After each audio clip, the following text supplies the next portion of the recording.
Last week, I sat here in this seat and told you all about the compound zone, how the magic of compounding really works, and how boring doesn't necessarily mean non-meaningful, how the real work happens when it looks like nothing is happening, how the people who build extraordinary things are just the ones who decided that they're never going to set their boulder down. And then I pulled my January numbers and I laughed because the universe has the most incredible comedic timing.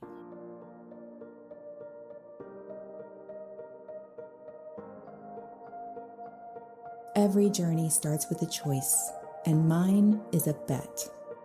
For 1 year, I'm gambling on energy over strategy. No more forcing and no pushing.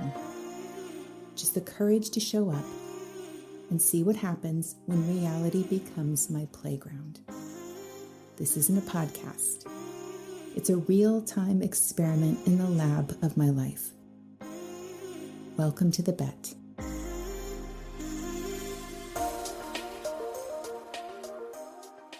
Welcome to our 5th month. 5 months. We are 5 months into this thing. I'm just going to give a little disclaimer that I have construction. Intermittent construction is what I'm going to call it, going on in the neighborhood. I can't tell which of my neighbors has this going on. So if you hear that, hopefully it will get removed by the magic audio software. But if you hear that going on, that's what's happening. And I do apologize for that. Okay, there's some sawing right there, right on cue. It's just intermittent enough that it can go like 15 minutes of quiet and then it starts. And sometimes there's hollering too. So lots of fun over here. We are going to get into the numbers for month 5 here, and they are not dramatic by any means, but they are telling me a story. And I think it's interesting to walk together through it. I do want to tell you about something that happened this month that's never happened before in my business since I began this. And I think it's kind of buried underneath these stats where you can't see it unless I tell you about it. So I'll get to that in a minute. But first, I'm going to quit stalling and let's rip off the Band-Aid of the numbers. Oh, do you hear that? Oh boy. Okay, Instagram. Let me give you the trajectory here because it paints a picture. God, do I love talking about Instagram. Not. Back in September, when this started, I was at about 18,400 views. In October, we went to 19,000 views. Then November happened, and I took the filter off my messaging. I started doing more reels, started saying what I actually think. Not that I didn't do that before, but I was putting a lot more energy into it. And my views shot up to 33,000. And that was the month where everything started to really feel like it was clicking. And then December, I kind of fell off the content plan completely. I dropped from 86 pieces of content down to 34. And if you remember from month 4's check-in, right, the views followed. I dropped down to 12,000 views. Well, January's numbers were at 11,400 views and still only 34 pieces of content. So the same number of content pieces that I did in December. So here's what I'm sitting with. I went from creating 82 or 86 pieces of content a month to half of that, right? Less than half of that. And my views went from 33,000 to 11,000. So there is a very obvious correlation there that I'm not going to pretend does not exist. My reach is actually going up from December. It's up 74% from December. So I'm reaching more people. My interactions are up in terms of the percentage of interactions coming from non-followers, but the volume is just quieter. Let's call it that. Let's call it quieter. And I know a big part of that is because my content output has basically been cut in half for 2 straight months.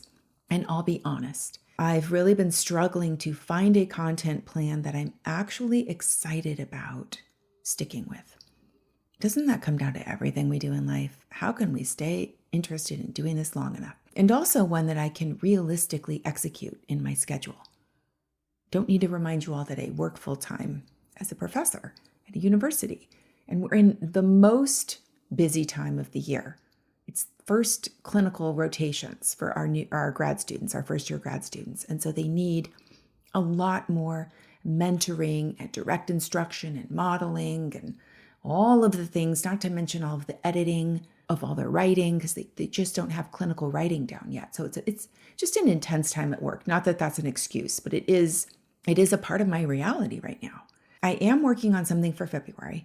It's taking me a little bit longer to map out than I planned. I will probably talk more about that in a future episode because there's a whole thing there about the gap between knowing what to do and finding the version of it that feels right for you. Never going to stick with it unless it feels like it is a part of your identity, a part of you and who you are. But for now, I fully have to own it because that's what this podcast is about, documenting my reality. I have to own that my content game is my weakest link and the numbers reflect it. Okay, the bet. This podcast, we are at total downloads of 553. So, wow, we passed the 500 mark. That's exciting. We had 117 downloads, new downloads in January. And our average downloads per episode for the first 30 days is like 10. So just to put that in context, when I started, we were averaging at 4 downloads an episode. Then we went to 6 for a few months. Then December jumped to 9, and now we're at 10. So it's still a tiny little room. But I love my tiny little cozy room here. And the truth is that room is steadily growing every single month since September, even though my Instagram is dipping, which is interesting because this podcast is on its own trajectory that I can't even control, honestly. I don't know how things work and how things get out there. I just upload the thing. So I don't even know what to make of that, but I'm paying attention to it and we're reporting it here. Okay, Substack. Substack, I'm at 40 subscribers, which is up 1 from last month. I had 479 views across 30 days, which I think was also up from December. I did have 5 posts. I think the 2 that performed the best were one I wrote on January 2nd, beginning of the year, about canceling every spa appointment I made for the entire year last year and why we do that to ourselves. And then another one I did on January 22nd about the Sunday scaries and what that really comes down to. That resonated with a bunch of people. Okay, on to revenue. I had 1 new private client this month join my world. So that was exciting. That means the revenue was lower than December. I'm still not going to share specifics each month. I'm going to share the total number at the end of my 12-month experiment rather than month by month. I talked about why in the last check-in, and I still feel that way, so I won't go into that here. Although I do want to flag something here that I think is connected to a bigger thing I'm working through, so I will come back to it. But those are all the numbers. I'm going to be truthful. They're not what I want them to be, but they're honest and transparent. And I promise to show up with full honesty and transparency here. Okay, this month, for the first time since I started my business over 3 years ago now, strangers found me. Okay, although I feel like you're not strangers now, but and I want to make sure you understand what I mean by that. Everything I've ever built in my business, every client, every person in one of my groups, almost every memo member, there's a handful that I don't know, almost everybody has come through some kind of existing connection. So people I've met in a group that I've been in, people who knew me from my physical transformation journey, friends of other friends I've had, natural networking, someone who met me when I was giving a talk on something, or people I met when I was a guest coach in a different program. There was always a thread I could trace back to some moment where our paths had crossed or we'd had some kind of discussion on social media. But this month, I received a coaching application last week, a full application for my private one-on-one program, my private coaching, from a woman I have zero history with. No prior DMs, no comments, no shared groups. She had never been in any of my other programs. She found the bet and listened and then reached out to me. And when that happened, I just sat there for a minute, like literally just sat with that, because I had this wave of, I don't know how to describe it other than simple, complete gratitude. Like, can you even believe this? You get to connect with a human being you didn't even know existed. Someone who found your voice in a sea of voices, a whole ocean of noise, and resonated with it enough to raise her hand and say, I want to connect with you. That's what this whole thing is about. That's the experiment. I'm putting energy out into the world, not promoting it, not running ads, not building funnels, although I'm sure there's a place for all of that. That's not how she found it. And it was just this pure moment of, how cool is it that this gets to happen? This kind of thing cannot be measured the same way Instagram views can. Okay, energetic work just cannot be measured the same way, but energetic work works. You can project a frequency out into the world and attract exactly what matches it. How cool is that? And it got even more expansive for me. I felt expanded by this woman because she is an expert astrologer. She studies astrology. She teaches astrology. Hello, also, if you're out there listening. I won't name you, but I think you're badass. She's been doing it for 20 years. And something in me just lit up when I was speaking with her, because like most of my other clients are in corporate, or they're building a business that doesn't really have anything to do with energetics necessarily. So somebody who already gets energy, who's already working at it at a deep level, was very, very exciting for me. And then just earlier today, I got a message on Instagram from another woman who found the bet organically. Hello to you as well. I think through Apple Podcasts. She said she was up to week 4 and working her way through. So I'd never seen her name before. Never really interacted with her on Instagram. I noticed that she was following me, but I didn't know her. And I loved getting a message from her. So she just happened to find this. So I just want to take a moment to recognize that there's no statistic for counting this type of thing, because the feeling it generates is its own reward, more than anything else I could receive. Like, just to see that you truly do create a frequency and it will resonate with people.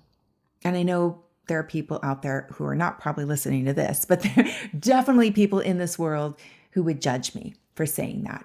And that's why I am still, even now, in many ways, a little bit of a closeted woo person. I think I'm letting it out more and more, even at my work at the university. I talk about it more and more. But there's still a part of me that thinks that admitting how deeply I'm into this stuff is going to take away my credibility. The professor who's into crystals and sacred geometry and energetic frequency, that feels like a little bit of a professional liability sometimes. But you know what? I'm so done with that. I'm truly done caring, because it works. Like I talked about in week 7, if you remember that episode, Quack Like a Duck. Mike, my husband, told me to be the best looking duck in the pond. I'm sitting here months later reminding myself I'm a damn fine duck. Like, right? Maybe I'm a swan. I don't know. We just live in a different time now as well. We live in a time where energy is energy, and I think people are understanding that. And honestly, I don't want to work with people who don't get this. Or I should say, I don't want to work with people who don't want to understand this concept. I am in the middle of, I'm not going to talk about it here, but I'm like blowing myself away because I'm in the middle of the most intense energetic experience of my life right now. There's something happening in another area of my life that I think I'm going to eventually share it in a special memo series because I think it's just too intimate for a public podcast. But I have never had more evidence that energetic management works. It's truly blowing me away.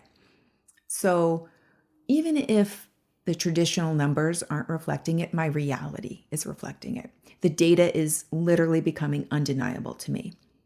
And if this gives you any idea of what I'm talking about, I am currently waiting for a very special liquid to arrive from the UK so I can cleanse my crystals. So that should tell you where I'm at.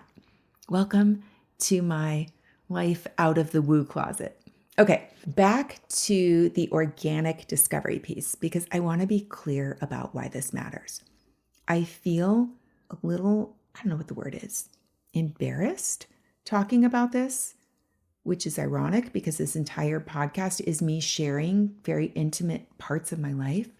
But there's something about naming specific exchanges with real people that feels different to me. It feels like I'm performing some kind of business show.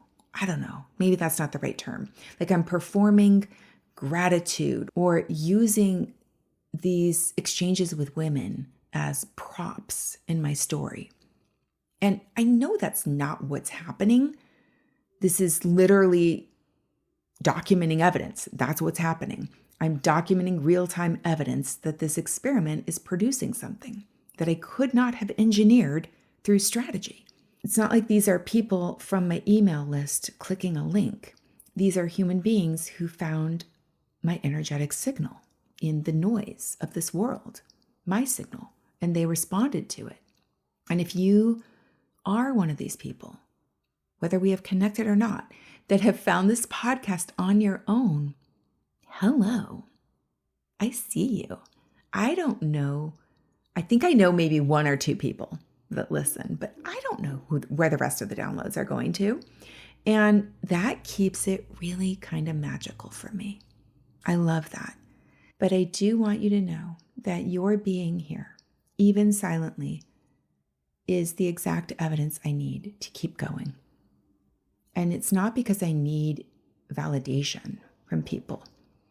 It is because knowing that other people are out there doing the same damn thing I'm doing, waking up every single day, showing up for their dreams, choosing to keep building, even when it feels like nothing's happening, even when the results feel invisible. That makes the work feel so much less lonely. I know I have to do this myself. I've always said this. Nobody can do this work for me. But to know that I don't have to be alone while I'm doing it, that's magical to me. And neither do you. I'm here in your life now, right? We're doing it together.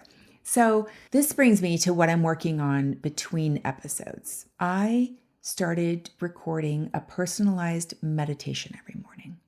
I've been doing this for a few weeks now. It's about 7 minutes long. I wrote it out for myself. It's my 2026 meditation. And I decided to record it and then play it back to myself during procedural memory moments. Like driving or getting ready or doing my hair, times when my brain is essentially on autopilot and the guard dog is out playing in the yard, right? Rather than judging my thoughts. It's a perfect time to do something like this. And I'll do a full episode on it later, but I noticed something. There's a section where I state my income goal for the year. It's a pretty small section of the overall meditation, which is $350,000 take home from the business. And my voice tightens every time I say it. This number, I should also say, was not pulled out of thin air. It's an exact number my mentor and I worked through, and we came to it together. We asked, what number feels like a no-brainer representation of the value you create? What would feel almost obvious as your paycheck for the work you show up and do every day. And we both independently landed on that same number. So it is a stretch from where my revenue is on track currently, but it's not crazy. And I can talk about this number with her and feel completely fine. We've had discussions about it. I've written it down. It's been in my journaling. I wrote it in the meditation. I read it in my meditation silently. I've thought about it, visualized it. None of that ever triggered anything. No emotional response, no disconnect, nothing. But when I started recording this power statement meditation, actually recording myself, speaking it out loud, that's when I noticed my throat kind of shift. My voice got tight. It was a very subtle thing, but for lack of a better term, I'm going to call it an energetic flinch. And I couldn't fake my way past it. I felt like I had to fake say it. So something about the act of recording it made it different. Even just talking about it now, I felt it at the top of my throat again. I don't know, maybe it's that a recording is permanent. Like we are stating it for the record, right? Recording record. Maybe it's that hearing my own voice claim something forces a kind of reckoning that journaling doesn't. I don't know, I'm still figuring it out, but the flinch was undeniable. And I need to talk about why this matters, because I have heard countless people talk about money blocks. I have listened to so many podcasts, read the books, done the prompts, read a letter to money. What did your parents teach you about wealth? All of it. And I genuinely thought I was clear. It's not like I was setting a $2 million goal for myself. Not that I am against that. It was not like I was setting, 6-figure months. I'm all for people making 6-figure months, but that is a real stretch from where I'm at now. So it didn't seem like it should have been a huge deal to say $350,000. I genuinely thought I was good with that. I thought I'd done the work, that I was good. And then I opened my mouth to speak the number that I had no problem thinking about, no problem writing about, no problem discussing with my mentor. And my body said, actually, yeah, we're not good with that. That's how sneaky these things are. The block wasn't in my thoughts necessarily. It wasn't in my journal, wasn't in my conversations. It was living in my voice, in my body. And the subconscious expresses itself through the body, not necessarily through our thoughts. It's the logical mind. So it was in the physical, bodily act of speaking and recording something as mine, out loud, on the record. And I don't think I would have found it if I hadn't started recording myself. So if you're out there and you've done all the mindset journaling and you think you're clear, you might be, or you might want to try this. You might have a block that only shows up when you try to say it out loud, or maybe when you try to share it with someone else, you feel the throat tighten. That's a different level of commitment than a journal entry. And your subconscious definitely knows the difference. And I want to connect something here because I think this is also useful. I mentioned that my revenue was lower this month, and I noticed then I felt weird about it. But the weird feeling, I don't think it's about the number being low. I think it's about talking about money on this podcast at all. Because it's no secret, people pay me money to coach them. That's always been the case for several years. And now I'm telling other people about that money. And something about that gives me the same energetic flinch, my same tightness in my body. It's a different context, but whether I'm claiming a future number in my morning recording or reporting a current number on this podcast, there's a part of me that doesn't want to say it out loud officially, because speaking something makes it real in a way that thinking about it doesn't. And apparently, there might be a part of me that isn't ready for it to be that real yet. I don't know. So I've been using my shower time as my deliberate practice space for this. It's how I'm actively working on this, because showers are both symbolic and they're also neuroscientific, if that's a word. The water running, stepping into this kind of portal or vortex where reality can shift.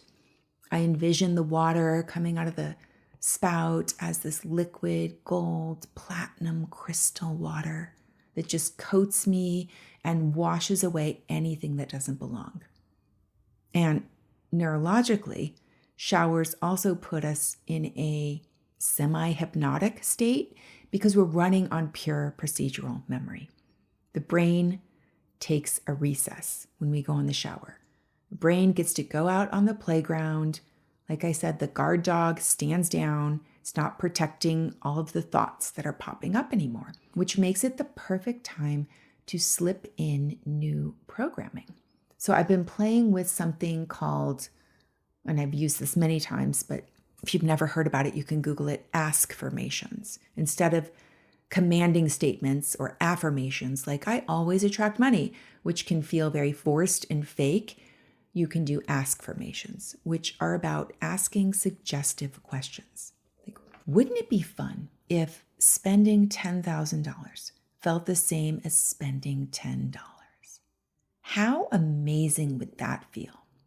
What if $100,000 felt like $100? Wouldn't it be incredible if the cost of something were never again a factor in whether I purchased it? What if my desire for something was the only requirement to have it? How fun would that be? So that's kind of the vibe of ask-formations. You get yourself in this really curious, excited state. And I love doing it. And I just take time to, in the shower, like bask in each one. Let myself really feel into it and let this giddiness build inside of me. By the time I got out of the shower the other morning, I was like practically frothing with excitement about this concept of money, like full body giddiness. And I thought, that's the frequency. That is what I want to be able to feel when I'm saying my $350,000 revenue goal out loud in my morning meditation. I want that same juicy, alive, hell yes energy that I already have in all these other areas of the meditation. It's only one little part about the money. There's all these other parts about my purpose and about holding keys that unlock doors for other people and about connecting with my soul's mission. All those parts, I feel a rush of energy. And the little money part is the only one that has this subtle debate going down underneath the surface. I know it's there, and I also know I can work with it. So I'm using my shower time to work with it, which, by the way, is the whole point of this experiment, to catch what's running in the background and bring it into the light so you can see it and work with it and shift it. That's my form of cognitive engineering. It's what I teach. And it's what I'm doing to myself every single week on this podcast. All right, let's talk just for a minute now about where we are in the bigger picture. I was thinking about this earlier today. We're almost halfway through. I am literally heading into month 6 here. The next time I do a monthly check-in, it's going to be the official halfway point of the bet. 6 months in, 6 months to go. And it's making me a little bit nervous, because I'm sure a lot of you have heard this before, the concept of a hockey stick. In business, there's this concept called hockey stick curve. And if you graph your growth over time, most ventures follow the same shape. It looks exactly like a hockey stick. On its side, you have this long, flat handle where it seems like barely anything is happening, like my downloads being in the single digits, my followers trickling in Instagram. Oh, I forgot to say how many followers I had this month. I think it's 46 new followers. And then at some point, the blade kicks up, right? Growth goes vertical. And what looked like nothing was actually everything compressing and compounding until it couldn't be contained anymore. And that's when it looks like all this sudden growth and things shooting up, like massive companies, the things that look like overnight success, they all have long, flat handles where nobody was paying attention. And then boom. And I have to believe I'm somewhere on that handle. I have to believe that, or none of this would make any sense. But I cannot see the shooting up part yet. I don't even know when it's going to start curving upward. I don't know if it's going to be month 7 or month 12 or month 24 or next week, right? That uncertainty is where the real work lives. The hammering behind me confirms it right now because there's a version of this where I get to the end of the year and let's be real, the numbers could still be modest. And people might look at this and think, well, that didn't work. And yeah, I'm sure I would have a twinge of embarrassment. I mean, I am human.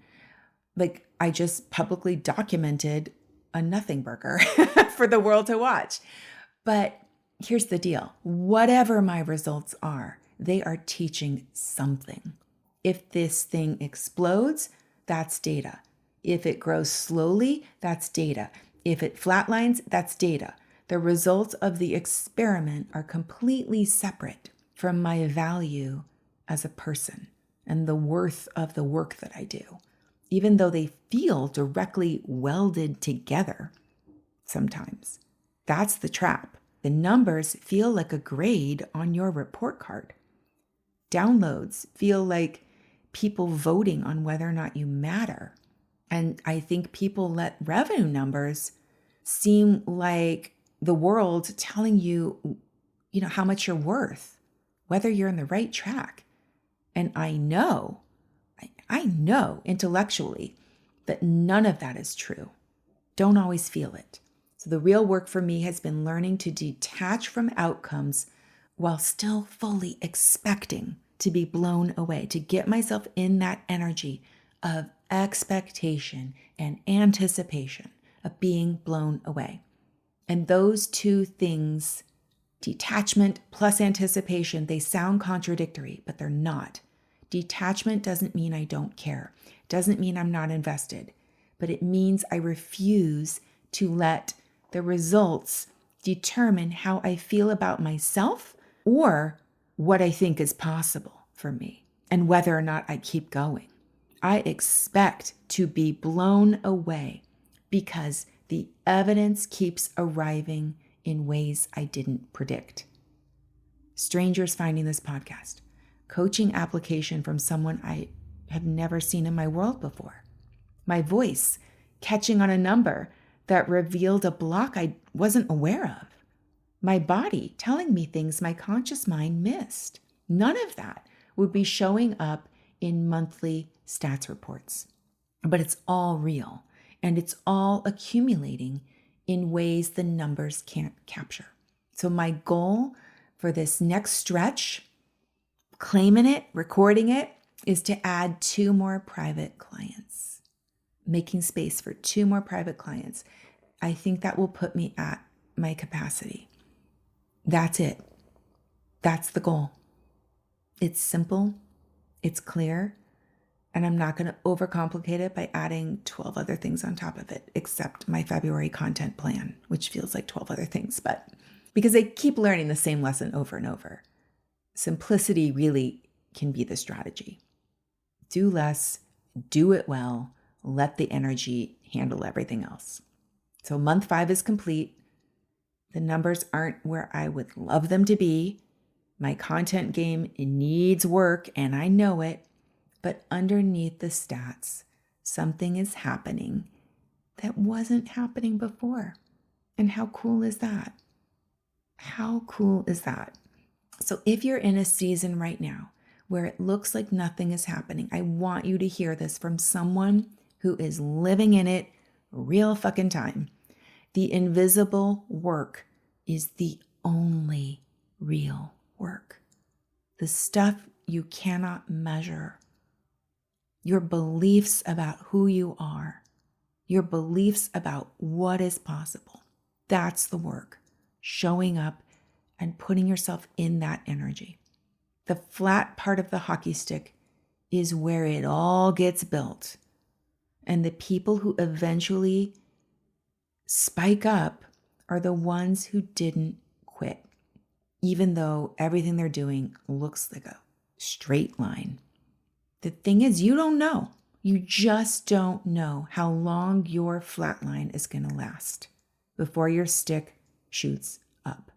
That's the whole deal. You don't get to see the curve from where you're standing. You just have to keep showing up and trust that the shape is forming. That's why I'm not going anywhere. Now go bet on yourself.